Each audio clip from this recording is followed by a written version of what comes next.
तो कहानी शुरू होती है 1967 से और पहले सीन में हम अफ्रीका का जंगल देखते हैं जहाँ पर एक वायरस फैला होता है जिसका नाम है मोटोबा। यहाँ पर हम देखते हैं कि कुछ डॉक्टर्स और साइंटिस्ट यहाँ पर आते हैं और मुतासिर हुए पेशेंट्स का ब्लड सैंपल लेते हुए देखते हैं और उसके बाद वो वापस चले जाते हैं। और कुछ ही देर में हम देखते हैं कि अमेरिकन आर्मी के जनरल्स एक हुक्म जारी करते हैं जिसमें वो कहते हैं कि इस गाँव पर बम गिराकर तबाह कर दिया जाए ताकि वायरस को आगे फैलने से रोक सकें।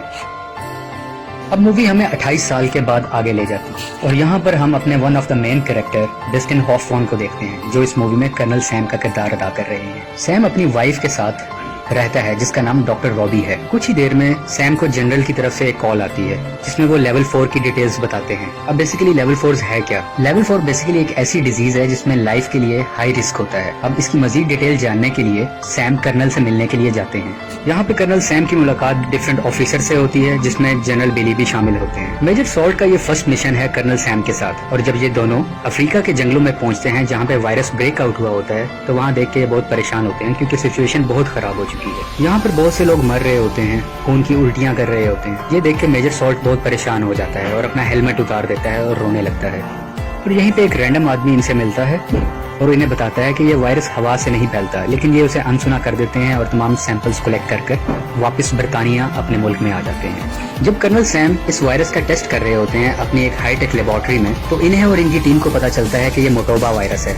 ये वही वायरस है जो आज से 28 साल पहले भी आया था और ये भी पता चलता है कि ये वायरस बहुत तेजी से फैलता है, यानी कि 1 घंटे में डबल हो जाया करता है, दुगना हो जाता है और अगर एहतियाती तदबीर ना की जाए तो 24 घंटे के अंदर इंसान की मौत भी वाक़िया हो सकती है। और इस वायरस की एक अजीब बात ये भी होती है कि ना ये टच करने से यानी कि ना छूने से फैलता है और ना ही हवा से फैला करता है। मजीद इन्वेस्टिगेशन के बाद पता चलता है कि ये वायरस बंदरों से आया है और ये कोई ऐसा वायरस है जो मैन मेड है और इन बंदरों में किसी ने ये वायरस डाला गया है। और दूसरी तरफ हम देखते हैं कि साइंटिस्ट अभी भी अफ्रीका से बंदर लेके अपने दूसरे मुल्कों की तरफ जा रहे हैं ताकि उन पर मेडिकली एक्सपेरिमेंट्स किए जा सकें। सैम अपने सीनियर्स को ये सारी बात बताता है।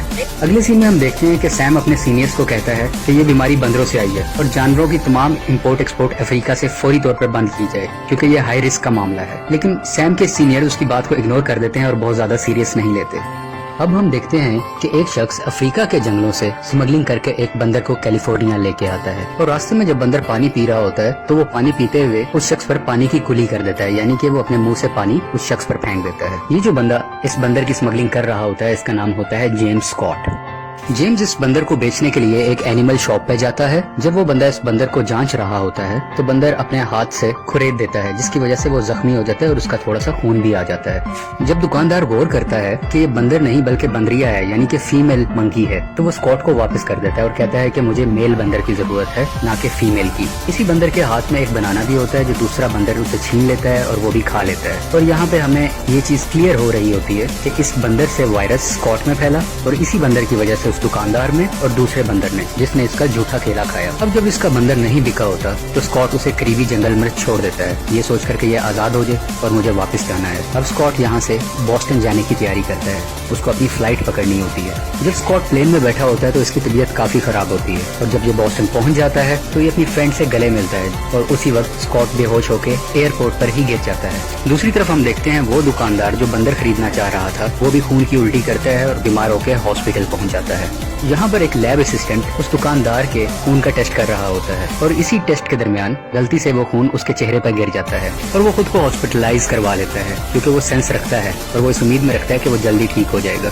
अगले सीन में हम रॉबी को देखते हैं जो कि कर्नल सैम की वाइफ है। ये पेशे से डॉक्टर होती है। जब रॉबी को स्कॉट के बारे में पता चलता है तो वो फौरन उससे मिलने के लिए जाती है, लेकिन जब तक वो पहुंचती है तो स्कॉट की डेथ हो चुकी होती है। तो रॉबी जब स्कॉट का पोस्टमार्टम करती है तो उसके जिस्म के तमाम अंदरूनी हिस्से ऑलमोस्ट पानी से भर जाते हैं। उसने ऐसा केस पहले कभी नहीं देखा होता और वो ये बात अपने हस्बैंड सैम से भी शेयर करती है। रॉबी ये भी बताती है अगर ऐसा ही केस 24 घंटे में दोबारा आया तो हम हाई अलर्ट इशू कर देंगे। अब हम ये देखते हैं कि वही लेबोरेटरी वाला असिस्टेंट अपनी फ्रेंड के साथ सिनेमा में मूवी देखने के लिए जाता है। वहाँ पर इसकी तबीयत थोड़ी सी खराब होती है और वो जोर जोर से खांसने लगता है जिसकी वजह से वायरस दूसरे लोगों तक पहुँचने लगता है, लेकिन इसे इस चीज का रियलाइजेशन बिल्कुल भी नहीं होती। वो इसे एक नॉर्मल कफ समझ रहा होता है अब तक। और वो जब पानी पीने के लिए बाहर जाता है तो वहीं पे गिर जाता है और ये भी हॉस्पिटल में चला जाता है। स्कॉट और लेबोरेटरी वाला इंसान सिर्फ बीमार नहीं होते बल्कि बहुत से लोग और भी बीमार होना शुरू हो जाते हैं। आहिस्ता आहिस्ता ये बीमारी फैल रही होती है और जिस हॉस्पिटल में सबसे ज्यादा ऐसे केसेस मौजूद होते हैं वहाँ पर डॉक्टर रॉबी अपनी टीम को लेकर जाती है।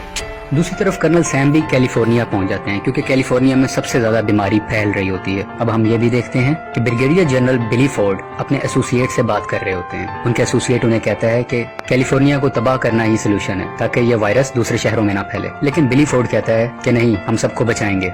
और इसी कॉल के बाद कैलिफोर्निया को यूएस आर्मी चारों तरफ से घेर लेती है ताकि कोई शख्स ना बाहर जा सके, ना बाहर से कैलिफोर्निया में दाखिल हो सके। जब सैम और रॉबी मिलते हैं तो इन्हें पता चलता है कि वायरस हवा से भी फैला करता है, क्योंकि ये वायरस उस शख्स को भी हुआ था जो वायरस वाले लोगों के करीब बिल्कुल भी नहीं था। पूरी टीम आपस में मिलती है और ये बात को फाइनलाइज करती है डिफरेंट एक्सपेरिमेंट्स के थ्रू कि ये वायरस हवा से भी फैल सकता है और इसके अलावा ये एनिमल की वजह से आया है। शहर के हालात बहुत खराब होते हैं, बहुत अफरा तफरी की कंडीशन होती है। कुछ लोग भागने की भी कोशिश करते हैं लेकिन आर्मी इंटरफेयर करती है और किसी को बाहर नहीं निकलने देती और सबको एक कैंप लगाकर क्वारंटाइन कर देती है। और हम सब क्वारंटाइन का मतलब जानते ही हैं कि इन्फेक्टेड पेशेंट्स या जिन पर कुछ शक हो उनको बाकी लोगों से कुछ अलग रख, जिसकी वजह से वायरस और ना फैले और दूसरे शहर भी महफूज रहें। अब हम देखते हैं कि रॉबी इन्फेक्टेड स्टोर में जाती है। ये इन्फेक्टेड स्टोर वही है जहाँ पर कुछ इन्फेक्टेड एनिमल्स पाए जाते हैं। वो वहाँ से उस इन्फेक्टेड बंदर को लेके आती है और उसका चेकअप करती है। चेकअप के बाद ये सामने आता है कि उस बंदर के जिस्म के अंदर एंटीबॉडीज नहीं है जो वायरस को एक्सेप्ट कर सकें। इस वबा से बचने के लिए जनरल बिली फोर्ड E1101 सीरम का इंतखाब करते हैं, क्योंकि ये वही सीरम होता है जो आज से 28 साल पहले भी दिया गया, क्योंकि ये बीमारी एक दफा पहले भी आ चुकी है, लेकिन पेशेंट पे कोई फर्क नहीं पड़ रहा होता। शायद ये वायरस पहले से मजबूत होके आया है। ये सीरम बिल्कुल भी काम नहीं कर रहा होता और पेशेंट्स की मौत होने लग जाती है। अब सैम वो सीरम लेके अपनी लेबोरेटरी में आता है ताकि उस पर कुछ एक्सपेरिमेंट कर सके। वो अपने कोवर्कर मेजर सॉल्ट को वो सीरम देता है और कहता है कि इसकी डिटेल्स चेक करो और उस बंदर को भी दो। मेजर सॉल्ट वो सीरम उस इन्फेक्टेड बंदर को भी देता है। दूसरी तरफ हम देखते हैं कि यूएस आर्मी अपने लोगों को कहती है कि अगर आपको फ्लू, खांसी, जुकाम, नजला ऐसा कुछ भी है और अगर आपको शक है कि आप बीमार हो सकते हैं तो अपने घर के दरवाजे के बाहर एक सफेद कपड़ा लगाएं। इस सफेद कपड़े की वजह से यूएस आर्मी आती है और इन्फेक्टेड लोगों को अपने साथ ले जाती है ताकि उनका इलाज कर सके। मीडिया भी मुकम्मल तरीके से इन सब वाकयात की रिपोर्टिंग कर रहा होता है। दूसरी तरफ कर्नल सैम का साथी केसी लैब में एक्सपेरिमेंट कर रहा होता है और एक्सपेरिमेंट के दौरान गलती से उसका सूट फट जाता है। ये एक प्रोटेक्टिव सूट है और फटने के बाद इसकी प्रोटेक्शन बिल्कुल नहीं है, क्योंकि वो वायरस के बिल्कुल करीब होता है तो ये वायरस उसके अंदर भी आ जाता है, लेकिन वो इस वायरस का किसी से जिक्र नहीं करता। दूसरी तरफ हम देखते हैं कि यूएस प्रेसिडेंट एक मीटिंग कर रहे होते हैं और इसी मीटिंग के दरमियान वो जनरल जो बिली को कह रहा था कि हम कैलिफोर्निया को तबाह कर देते हैं वो यहाँ पे मौजूद होता है और वही जनरल प्रेसिडेंट से कैलिफोर्निया को तबाह करने की इजाजत ले लेता है। यानी कि अब हुकूमत की तरफ से ऑर्डर है कि कैलिफोर्निया को तबाह कर दिया जाए, क्योंकि अगर बम गिरा के इसे तबाह ना किया गया तो ये बीमारी दूसरे शहरों में भी फैल जाएगी। और ये कहीं से सेंस नहीं बनती कि कैलिफोर्निया के 27,000 लोगों को बचाने के लिए हम अमेरिका के लाखों लोगों को रिस्क में डाल दें। यहाँ पे कर्नल सैम और उसकी वाइफ रॉबी आपस में बात कर रहे होते हैं और उनकी नजर एकदम बंदर पर जाती है जो बिल्कुल एक्टिव होके खड़ा होता है और खेल कूद रहा होता है। वो उसे देख के बहुत खुश होते हैं और थोड़े से एक्सपेरिमेंट के बाद ये बात जानते हैं कि ये सीरम E1101 जो इस बंदर को दिया था ये इस बीमारी की एंटीडोट है। ये वही सीरम था जो अफ्रीका के लोगों को ठीक करने के लिए बनाया गया था, लेकिन कैलिफोर्निया में ये वायरस बहुत लेवल तक फैल चुका है, इसलिए यहाँ पे ये बहुत लोगों पर असर नहीं कर रहा। ये एंटीडोट बिल्कुल काम नहीं आ रही, जिसकी वजह से लोगों की मौत वाक़या हो रही है। और यही लैब में कैसी, जिसका सूट फटा होता है, उसको दिल का दौरा पड़ता है। कैसी के तमाम साथी इसको लेकर नियरेस्ट हॉस्पिटल में चले जाते हैं और उसको वहाँ पे एडमिट कर देते हैं। यहाँ पर रॉबी जब कैसी को इंजेक्शन लगाने लगती है तो ये वायरस रॉबी में भी ट्रांसमिट हो जाता है, क्योंकि कैसी ने किसी को नहीं बताया होता कि वो भी इस वायरस से एक्सपोज्ड है। अब कैसी और रॉबी दोनों को वायरस हो चुका है। अगले सीन में सैम बिली फोर्ड से मिलने के लिए जाता है। बिली सैम को बताता है कि यूएस प्रेसिडेंट ने आज रात 8 बजे पूरे कैलिफोर्निया शहर को बॉम्ब से उड़ाने का फैसला कर लिया है, और ये भी बताता है कि यूएसए एक बायोलॉजिकल वेपन बना रहा था जो कि गलती से अफ्रीका के लोगों में फैल गया था। ये इसे एक अपनी पुरानी बात बता रहा होता है। दूसरी तरफ कैसी की भी डेथ हो जाती है। सैम को एक आइडिया आता है कि किसी अफ्रीका के बंदर को हासिल किया जाए और उसकी एंटीबॉडीज को इस सीरम के साथ मिलाकर एक एंटीडोट बनाई जाए जो कि इफेक्टिव होगी सबके लिए। और बहुत सी रिसर्च के बाद उसे पता चलता है कि एक बंदर अफ्रीका से स्मगल्ड होकर आया था और वो नियरेस्ट जंगल में है। वो उस जंगल में जाता है और काफी मुश्किलों के बाद उस बंदर को ढूंढ लेता है।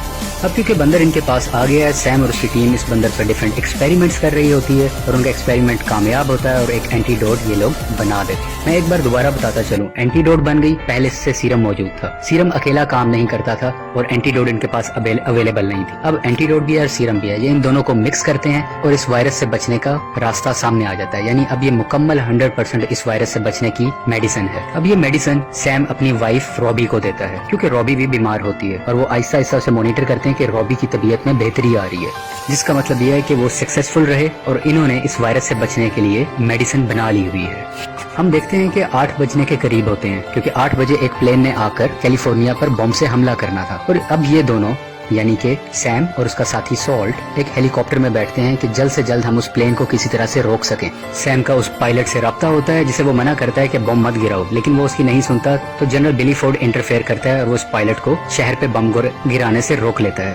دوسری طرف ہم دیکھتے ہیں کہ بلی فورڈ اس جنرل کو بھی پکڑوا دیتا ہے جس نے پریزیڈنٹ کو غلط انفارمیشن دی تھی کہ اس بیماری کے کوئی سیرم نہیں ہے یا کوئی اینٹی ڈوٹ نہیں ہے، جبکہ ریسرچ ورک ہماری بہت کمپلیٹ کام کر رہی تھی اور اس کا سیرم بن چکا ہے، اور رول کے مطابق اگر ایسا کچھ سلسلہ ہو تو کبھی بھی شہر پر بم نہیں گرایا جا سکتا، جو کہ جنرل ڈولنڈ نے اپنے پریزیڈنٹ سے چھپایا تھا۔ فالس اسٹیٹمنٹ کی وجہ سے جنرل ڈولنڈ کو گرفتار کر لیا جاتا ہے۔